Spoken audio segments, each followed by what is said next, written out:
what to do when your outer world doesn't reflect your inner world. So I'm in this interesting phase in my career and in my life. I'm transitioning from the Dutch audience, my Dutch business, to international business. And I'm also trying to transition from an old body into a new body. A couple months ago, I decided to really dedicate a lot of my time and resources into my health, which means I'm training almost every day. I'm eating clean and healthy. I'm in a caloric deficit. I'm eating my 180 to 200 grams of proteins every day. Eating my veggies. Making sure my gut is in check, is good. Trying to get solid sleep. Getting a massage every week. I literally just got a massage a couple hours ago. And this has been going on for a couple of months now. I would say 2 months. And when it clicked, it really clicked. Like, okay, this is just what I'm doing. It doesn't feel like a sacrifice. It feels great. I love training. I love eating healthy. I love getting healthier. So it doesn't feel like a short-term thing or a temporary thing, or doesn't feel like a diet.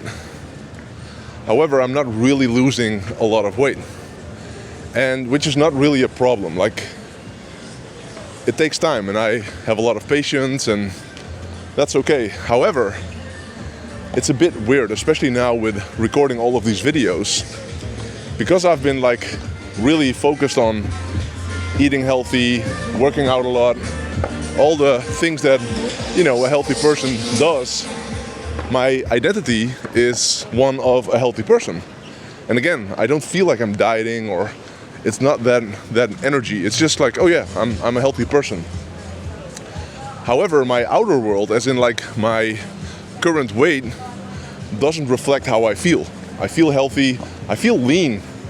However, if I look at these videos, like, man, I'm not lean, like, what the fuck is happening? And it's a bit of a disconnect, and sometimes it's very frustrating because I feel like I'm a different person. I feel like myself, however, my outer world doesn't look like myself. And that's an interesting thing to experience. And also with my career, I'm transitioning from Dutch to English language. So I've been building my audience for the last 20 years in the Netherlands. I'm a big fish in a small pond, doing events and selling online courses and books and mentoring and all that stuff. And I've been successful for the last 20 years in the Dutch market. And I really want to go international. I'm going international, and that's very, very exciting to me. And in my system, I'm already doing that. I'm actually also already doing that. However, when you look at my Instagram, I am creating more content than ever before. Like, I'm posting a lot of reels, creating a lot of long-form videos, doing all that stuff. However, what I see is that my engagement is dropping. And why is it dropping? Well, it's very simple. My audience is Dutch speaking. They understand English. However, English doesn't really resonate that much with a Dutch audience. And I've seen that before with other people as well, is that whenever they transition to English, you know, their engagement drops. And also there's a lot of people who don't really like to watch or listen to English videos. So all of a sudden, you know, there's a mismatch right now in this moment, sorta in the algorithm of Instagram. And Instagram right now is not pushing my content over the borders of the Netherlands and Belgium. Not really. And I know this also takes a while to catch on. And so, for example, I had a sort of like a viral video last week on Instagram, and it's like 95% of the viewers were Dutch. And while it was an English video, I know for a fact that if Instagram would open up the borders or the jail cell doors of the Netherlands, it could have gotten millions of views, but it didn't, because there's still borders around my Instagram profile. So I got like 25,000 followers on Instagram, and it doesn't really allow me yet to go worldwide. So those are two examples right now in my life that my outer world doesn't reflect my inner world. My inner world, health-wise, I'm 100%. I wouldn't really change a lot even if I would like 30 or 40 pounds lighter. Like I probably would still do the same thing. However, time hasn't caught up yet. And the same with my social media strategy, because all of a sudden I'm going international. It just takes time to catch up. And and I actually enjoy this process. I like it that it's a little bit difficult, and it challenges me, and it invites me to look at it from a certain perspective. And it also invites me to be optimistic, and that's something that I want to talk about today in this video. Is that if you feel that your outer world doesn't reflect your inner world, if you feel like you're something else or somebody else, but you don't have the results yet, I think what's extremely important and highly underrated is being optimistic. And I experience this more and more also with my clients, is that, you know, somebody is in a certain position, certain situation, and he or she can be very depressed because of the results.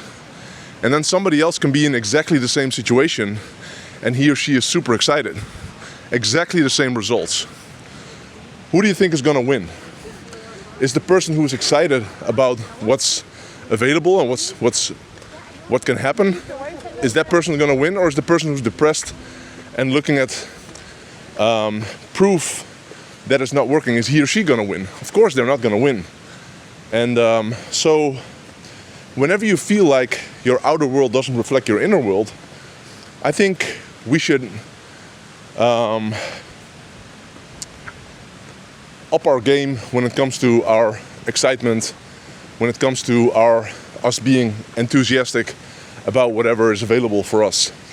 And I think you need to double down on visualizing, envisioning what's possible for you, and also sort of dumb down. Sort of just don't think about it too much, and just do. I just did a couple of weeks ago, I did a theater evening here, not here, but in Amsterdam. We had 800 people show up for my theater evening, and I was sharing all of my breakthroughs of my last 25 years of entrepreneurship. And one of my biggest breakthroughs was 21 years ago in 2005, when I made the decision to sort of dumb it down. And what I mean by that is that I made the decision to do three things. The first one is to do, and the second and the third ones are also to do and to do. So do. That was my 2005 anthem. And I decided to not consume anything. And this was 2005. There was no social media, there was no YouTube, there was no iPhone. But I also already realized like I was lurking my life away on forums and trying to learn more and more. However, I also noticed that doesn't pay the bills, and it doesn't really create a new reality for myself. So I decided to do, and it was so funny and so interesting. I just exited one of my companies. The company is called PayPro. It's a payment service provider. And we got acquired by a multi-billion-dollar Chinese company. And this just happened like a couple months ago. That's 21 years after 2005. And in 2005, I made the decision to do. And out of that decision came a small little company at that time, which was called PayPro. And we just had an exit 21 years later because I made the decision to do. Let's walk. Oh, this is for bikes. Yeah. And so that's one example of 2005 where I made the decision, just don't think, just do. Built another company in 2005, eNormal, which is an email marketing software. I had an exit like 3 years ago of eNormal, and it's a really cool company, and it's still thriving. 2005, just by making the decision to do. In 2005, I became Eelco the Boer.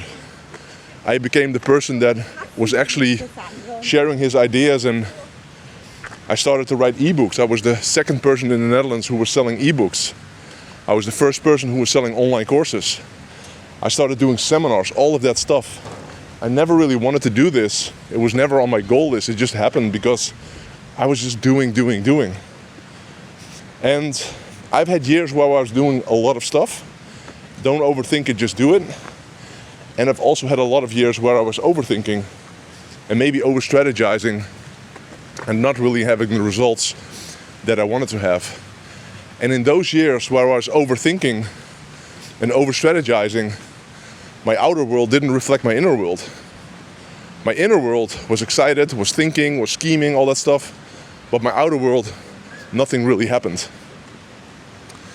And it's funny, there's this video that's going sort of viral right now by Mark Andreessen.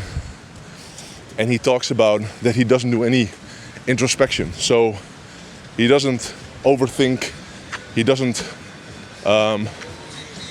study his feelings or his emotions. He just goes and goes. And in a way that's kind of liberating. I believe that there's a lot of wisdom to be found when we go inward. And for people who only do, maybe they miss out on big things in life. However, sometimes it's just very valuable to just do. So I had an early meeting this morning at 7 a.m., which I usually don't do, but it was a really valuable meeting. And I really wanted to do the meeting. And the fire alarm went off this morning around 4 a.m. Didn't have a lot of sleep last night. Went to the gym, to Gold's Gym this today with my trainer and with Jeffrey. Good workout, had a massage. And after the massage at the end of this afternoon, I was kind of tired. And I sent Jeffrey a message like, dude, let's not create a video today because, today is not the day. And then I realized maybe I'm doing too much introspection. Maybe I'm overthinking things. And now we're here recording this video. One more video in the books. And I'm happy about it. So, going back to where we started. What to do if your outer world doesn't reflect your inner world. If you know that you're better, but maybe other people are doing better than you. Well, if that's happening to you, competition is winning. People who are less good than you are winning. It's probably because they don't do that much introspection. And it's probably because they just simply do more and they don't overthink it. So if that's a scenario, I would invite you to the idea for the next, let's say, 3 months to stop overthinking and do more. Create a mantra almost where you just only think or hardly think, but your mantra is do. 2005 for me was do, and it changed my whole life, literally changed my whole life. I wouldn't be walking here and having this life and doing all the things we're doing, including making a big impact on a lot of people, if I didn't have the mantra in 2005 of do. Doen is what we say in Dutch. So that's the invitation for today. Do for the next couple of months and see how it works out. Don't overthink. I know it sounds too easy, but sometimes success is really easy. And but we're overcomplicating. So that's what I got for you today. Hope you enjoyed this video. Let me know in the comments if your mantra will be do for the next couple of months. Also, I created a really cool video that really will resonate with you if this is something that resonates with you to do. So check out this video, leave a comment, don't forget to subscribe, but check out this video first and see you in another video.